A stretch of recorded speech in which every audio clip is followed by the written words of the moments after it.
All right, welcome to episode 8, Fighter Pilot Professor. I am your host, Meta, and today we're going to be talking a little bit about the Russia-Ukraine war and how do you know if it's time to give up on something. Hope you enjoy.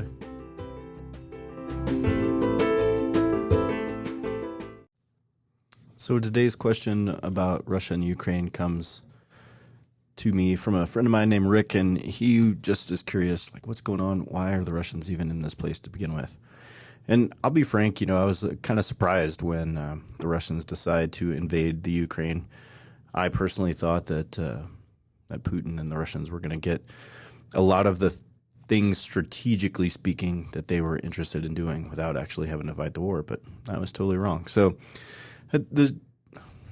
it's a complicated thing, like a lot of things that involve international politics, but there are kind of three big things that, from my opinion, tie Putin to wanting to start this war in the Ukraine. The first is his, well, frankly, an ego problem, and the second is a holdover of the Soviet legacy of the Soviet Union, and then the third thing is this shared heritage as Putin sees it.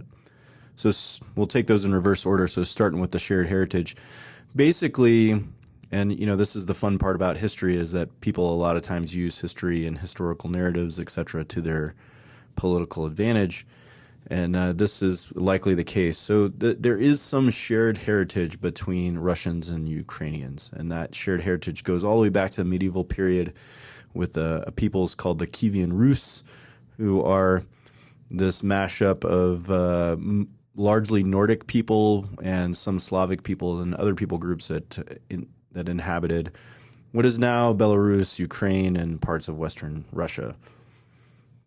Through a long story that we're not going to go into here, but the bottom line is, at the end of the Mongol conquest, and then eventually the rise of the Russian czars.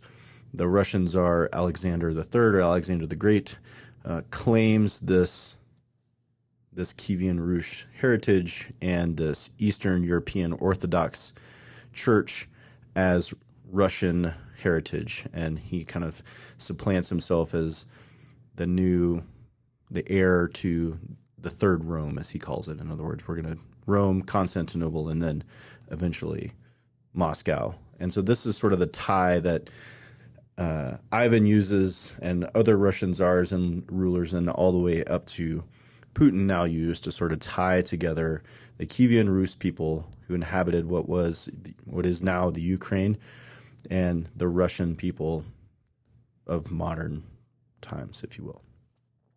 So that's kind of the first thing. The second thing is the old Soviet control. So from the time of Ivan the Great until the fall of the Soviet Union, there was this sort of back and forth over Eastern Europe, Ukraine, Poland, Belarus, Latvia, etc. And at the end of World War II, obviously the Soviet Red Army occupies a vast stretch of Eastern Europe, essentially beginning in Berlin and going all the way through current-day Russia and the Soviet Union at the time. So this claim that the Soviet Union makes on the Ukraine, Belarus, and other Eastern European countries essentially holds still in the mind of a lot of Russians, that, like, just because the Soviet Union fell apart doesn't mean that these territories aren't inherently Russian. And I think, frankly, Putin believes that as well. And then finally, getting to the Putin ego part of this, an interesting thing about Putin, and I'm sure a lot of people know this, but if you don't, here you go, a little bit of trivia, is that Putin was actually in Berlin when the Berlin Wall fell and as the Soviet Union came apart. And frankly, personally, and this is kind of one of the big times I'm going to throw my personal opinions on somebody else here, but my personal opinion on this is deeply affecting to him. He sees the sort of system that he's grown up in as a KGB agent come apart, and he is in some ways trying to restore the greatness of what he understands to be Soviet Russia sort of at its height. Right? So that's my own personal take on it.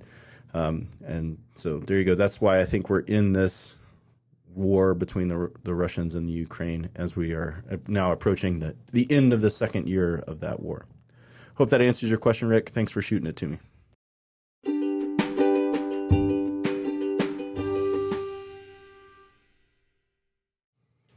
So the next thing Rick wanted to know, ironically, both these questions come to me from Rick, is, hey, when's it time to give up on something? And that's a tough question, like how long is too long to pursue a dream? And I'll say the fighter pilot standard answer is, well, it depends. In case you're wondering, the fighter pilot standard answer to everything is it depends. And so in this case, it obviously depends. What do I mean is, well, it depends on whether or not your goal is a finite or an infinite goal. So if you're pursuing, for example, being an NBA basketball star or running in the Olympics or something like that, your time to do that is frankly pretty finite, right? Like your physical peak to run fast and jump high and do all of those things, eyesight, etc. You kind of peak physically in your 30s, more or less, depending on the sport specifically, right?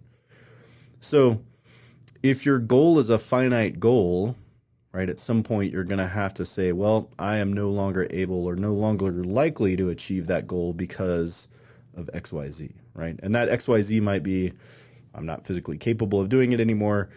I have to find some way to provide for my family, to pay the bills, whatever that something is, right? I have another motivation that is overriding that goal in that finite amount of time, and I've now run out of time to pursue that goal, and I have to find something else.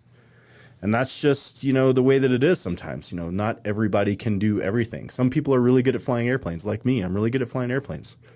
Some people are not, right? And it kind of doesn't matter how many attempts I give them as an instructor to accomplish the task of learning to fly an airplane. They're just not ever going to get it, right? And so there's a finite amount of time and resources sometimes. Right? On the other hand, if your goal is infinite, right? So using the idea of maybe you don't want to compete in the Olympics as a marathon runner, but hey, maybe at some point in your life you would like to run a marathon, right? And the larger infinite goal in that pursuit is to have a healthy lifestyle, right? Exercise every day, get outside, get some sunshine, et cetera, et cetera. We've talked about this, like the benefits of this before, right? And so now my goal is infinite. I am pursuing a healthy lifestyle, and maybe you don't run your marathon when you're 20 or 30, or maybe you don't run until you're 70, right? People do this all the time.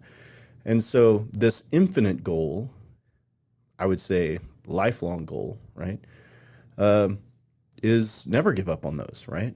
There's things that you can pursue for your whole life, right? You want to learn crochet, you want to learn to play the guitar, you want to learn to play chess, speak another language, right? These are infinite goals that are not necessarily tied to something specific. And so I can pursue these for my whole life. And I should, just because I'm bad at it doesn't mean I have to give up on it, right? It's really more about the process of learning and improving that is better for you than actually achieving the goal in some cases, right? So that's what I'd say to you, Rick, is, hey, is it an infinite goal or is it a finite goal? And if it's an infinite goal, you pursue it in a healthy way in order to enrich your life, and you should never give up on it. Well, there you go. Hope that helps, and keep shooting me your questions.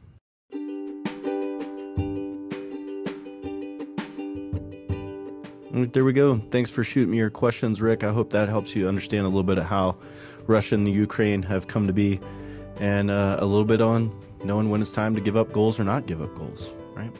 And on a side note, we're rapidly approaching the ability to do video podcasts, so coming at you hopefully pretty soon. We're going to have some video podcasts coming your way. Hope you enjoy. Keep shooting me your questions. Have a good one.